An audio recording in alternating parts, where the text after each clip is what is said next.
வேட்டவலம் ஜமீன்தாருக்கு 2 மனைவிகள் இருந்தனர். ஒரு மனைவிக்கு பிரம்மராட்சசம் என்ற பேய் பிடித்திருந்தது. மற்றொரு மனைவிக்கு மகோதரம் எனப்படும் ஒருவித வயிற்று வலி இருந்தது. 2 மனைவியரின் நோய்களை தீர்ப்பதற்காக வேட்டவலம் ஜமீன்தார் தன்னுடைய செல்வம் முழுவதும் செலவானாலும் பரவாயில்லை, நோய் தீர வேண்டும் என நிபுணர்கள், மருத்துவர்கள், பூசாரிகள், மந்திரம் அறிந்தவர்கள் என எல்லோரிடம் சென்றார். எந்த பலனும் இல்லை. வள்ளலாரை பற்றிய செய்திகளை கேள்வியுற்று வள்ளலாரை தேடி வந்து பார்த்தார் வேட்டவலம் ஜமீன்தார்.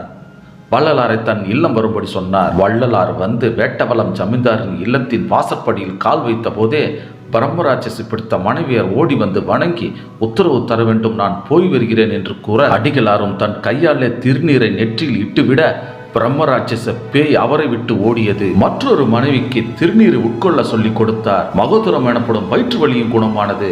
வேட்டவலம் ஜமீன்தார் வள்ளலார் காலடியில் விழுந்து வணங்கினார்.